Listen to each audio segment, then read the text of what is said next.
Hello everyone.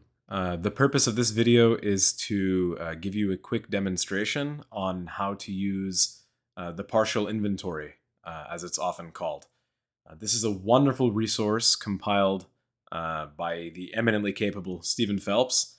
And its purpose, you can read more about its purpose in the introduction down here. But I suppose just to summarize, it's meant to be a catalog of more than 24,000 writings and reported utterances of the central figures of the Baha'i faith, namely the Bab, Baha'u'llah, and Abdul Baha, in Persian, Arabic, and in the case of Abdul Baha, a fair bit of Turkish, Ottoman Turkish. And it's really a wonderful tool for identifying sources in which these writings and utterances appear, whether those are manuscript sources, such as the INBA volumes, the Iranian National Baha'i Archive volumes, or published works, and also for locating their corresponding translations into English, if in fact such translations exist. If not, then this tool also is useful in determining that there are no such translations. So one way or the other, it definitely is a useful thing to have handy for people who want to do this kind of research. Now, in attempting to determine the statuses of any of these writings, whether or not they have been translated or in what original sources they appear, there are two main approaches that a person can take when trying to navigate this inventory.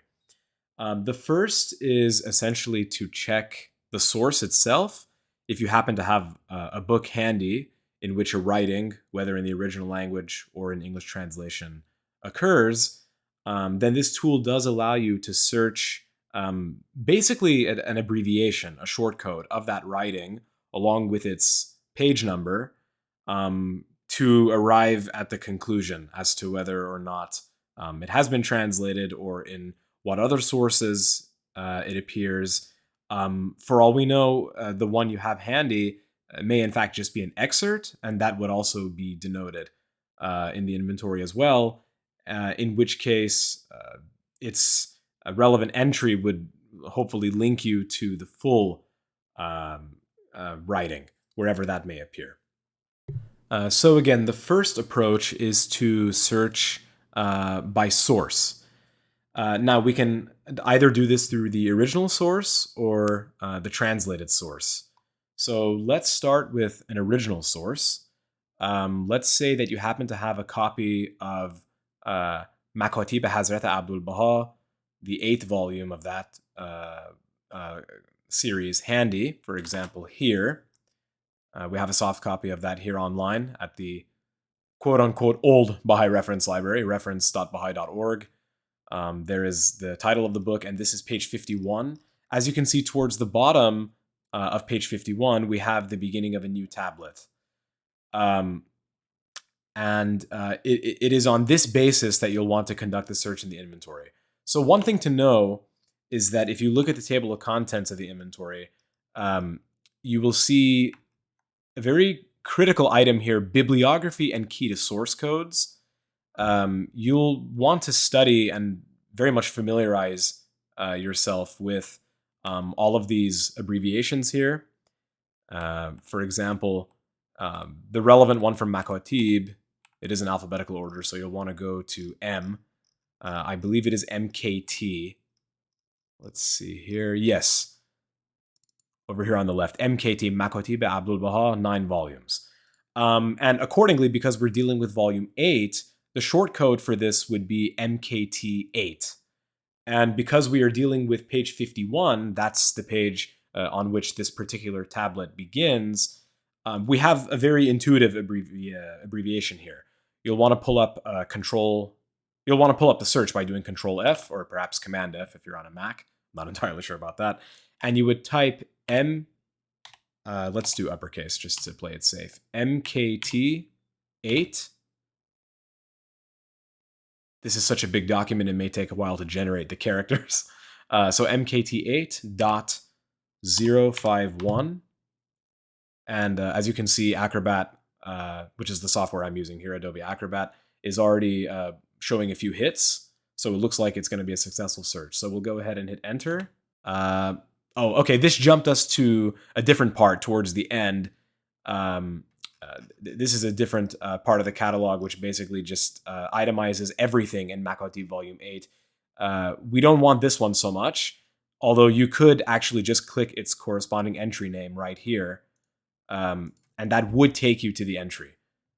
As you can see, there you go. So there is the tablet that starts on Makotib, Volume 8, page 51, A Sohbet bar Peyman, Janab Haydar, Qabl Ali Husqui.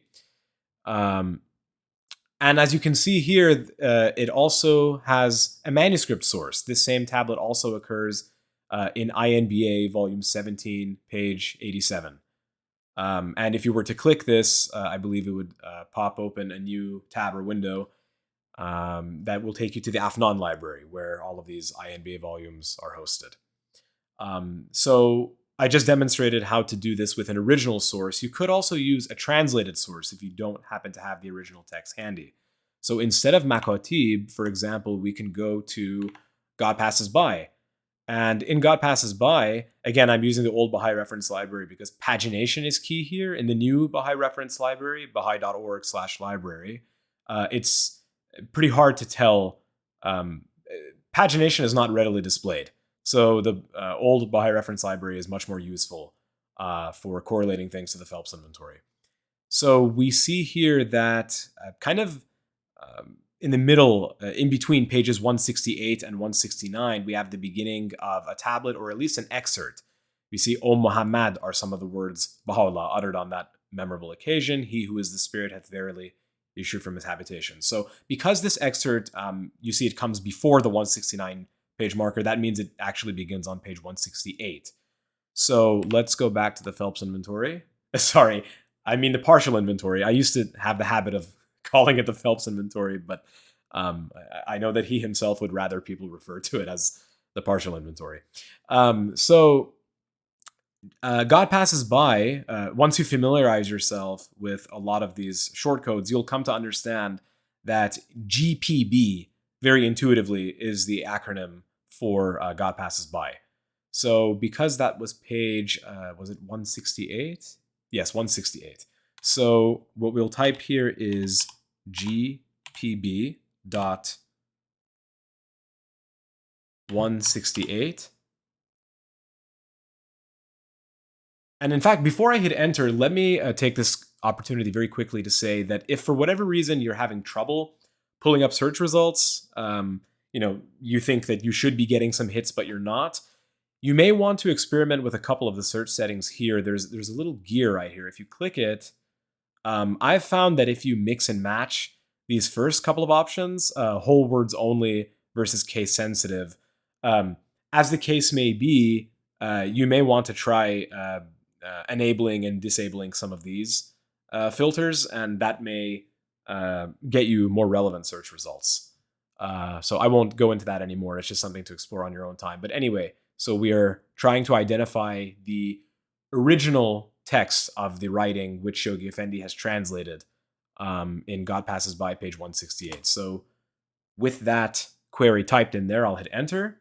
And as you can see, we have something that it tracks very much with what I just showed you in the Baha'i reference library. It is a writing that, according to this convention, it begins on page 168, it extends into page 169, and it is an excerpt. That's what this little X denotes, meaning that what is represented here in God Passes By specifically is not actually the full writing of Baha'u'llah, it is just a passage from it.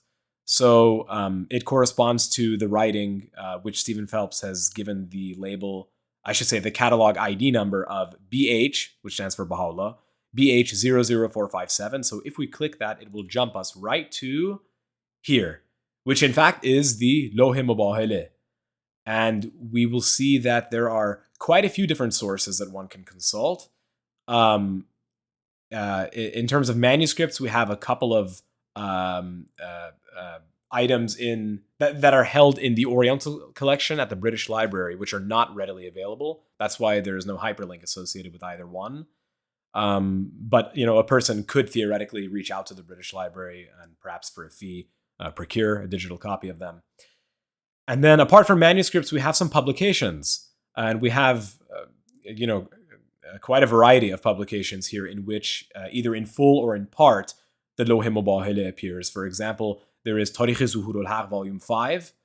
It spans 15 pages in that volume. There is Maida Asmani, Volume 4. And also in Volume 7, both of them feature the writings of Baha'u'llah. In fact, they're devoted, I think, exclusively to the writings of Baha'u'llah. And then there is ASAT 4, that is Asrar al-Asar, Volume 4, by Janab Fazil, Mazandarani. And SAM is Tarikh Samandar. And PYK is Peyk Rastan. YMM is Yadname Misbah Munir. And OOL is Ocean of Lights. And then, of course, translations, as we've already discussed, and as I've shown, it appears partially in God Passes By. And the full thing in English translation appears, as you can tell from the tooltip that just popped up here. Juan Cole has translated the whole thing. And that is available. Of course, it's a provisional rendering, although I think he's incorporated the Guardian's authorized rendering where appropriate. And that whole thing is available on BLCPT. That is, I believe the C, maybe it's Baha'i Library Collection, and PT stands for Provisional Translations. So it's item number 199 on Jonah Winters's Baha'i Library Online website. That's if you see the BLC abbreviation, that's what that always refers to. And then this is also happens to be a good example because I can tell you that there are some notes here. Usually these have to do with historical context or circumstances attending the revelation of a certain tablet, perhaps information on who the addressee or addressees may have been. For example, ROB2, this is Adib Taherzadeh's Revelation of Baha'u'llah, Volume 2, page 293. You can find some more information. And then God Passes By. Of course, on page 169, Shoghi Effendi himself speaks to the historical context. And then there are a few other ones listed here as well that anyone can explore. So, in my opinion, this is the most effective way to search for things in the inventory, is when you actually have a book, you have a source, and you're able to run a search based on the page number. I think that's going to be the most precise way of going about this. If you don't happen to have that handy, if you only know some of the content of a tablet, you may still be able to get some mileage out of this wonderful tool. But I must caution you, you can see here that it's really the opening words of the tablet, whether in the original language or generally in the translated language, being English, as well. If what you have is an excerpt from, smack dab in the middle of the tablet, or it comes toward the end of the tablet, I don't think this second approach is going to be very helpful. But if they happen to be the opening words, then you may get lucky. For example, and you can do this either in the original language, being Persian or Arabic, or in English. So to give you an example, let's start with Persian. You can type, it's going to take a bit to populate, a Kaniz Aziz Ilahi, O dear handmaid of God. Abul Baha begins dozens of his tablets to various Baha'i women with these opening words. So once you've typed that, you can hit enter. And in this case, if you were to enable the whole words only filter, I think actually it would narrow down your results to only the relevant ones. I found that if you don't do that sometimes, Acrobat will just highlight anything that has a small piece of this string in there. For example, the word a, and it'll have probably a couple of hundreds of thousands of results, which is far more than you want. So we'll see how it handles this particular request. Okay, so yes. Interesting. It's showing that there are 42 results, give or take, but it's highlighting various letters from this string that also occur in some of these other opening words. That's not what we want. That's why it gives me 24,788 results. So this is a good opportunity to apply what I was mentioning. Let's check the whole words only box this time and then hit the enter button again. That should narrow our results. There we go. And in fact, it takes us to the index of first lines, which is another wonderful dimension of this inventory, in which alphabetically the opening words of all of the writings and reported utterances included in this catalog have been listed here. So you can, you can navigate at your leisure here all of these different tablets from Abul Baha that begin with the phrase "Ey Kanize Azize Elohi." So that is immensely useful. Hopefully, you will find whichever tablet it is you're looking for that begins with these words. So I just showed you how you can do this with the original words. You could also use translated words. For example, a common one that appears in Baha'u'llah's prayers, I believe they also begin some of Baha'u'llah's prayers. It would be something like فَسُبْحَانَكَ اللَّهُمَّ يَا إِلَهِ, which would be, well, there are multiple ways to translate that, but how one popular way it's translated. Oh, I need to go back to the English keyboard. Lauded be thy name. And we can run a search for that. I imagine at least a couple of hits will come up. Here we go. So I hit enter again. Instead of hitting enter, you could also just hit next here. They do the same thing. And we see here is a prayer of Baha'u'llah that in English translation begins, Lauded be thy name. And we see that the translation of it appears as selection number 38 in Prayers and Meditations. That is what PM stands for. And rather unsurprisingly, it also appears as, I should say the original text of this in Arabic, appears as item number 38 in PMP, which I suppose stands for Prayers and Meditations, perhaps Persian. I forget exactly what this P stands for. Prayers and Meditations does have a couple of Persian items, although they're mostly in Arabic. But really, I believe the name of the corresponding volume for Prayers and Meditations is in fact Al-Munajat. Anyway, if you were to click this on the old Baha'i reference library, you could see the original text. And it does seem to be the full thing because there is no X. It's often, as is the case with prayers, they're actually just excerpts from larger tablets. But in this case, the prayer itself seems to be the complete writing. I neglected to mention a couple of other things, a couple of aspects of each entry. The language is also listed. Ara, unsurprisingly, stands for Arabic. I don't see any Persian on this page, but that would be represented by PER, per. Turkish would be TRK, and what you'll often find actually is this one. It's mixed. Baha'u'llah and Abul Baha often, use both languages. The two are woven rather inextricably in their writings. So oftentimes you'll find that they're mixed. And then you also have the word count of the full writing, as far as is known anyway, as far as has been found. That it's always an estimate. It's probably not going to be exactly 780 words, but I think it's mentioned as a caveat in the inventory. I should say the introduction to the inventory, that this figure is actually an estimate. It's rounded to the nearest 10, rounded up or down, as the case may be.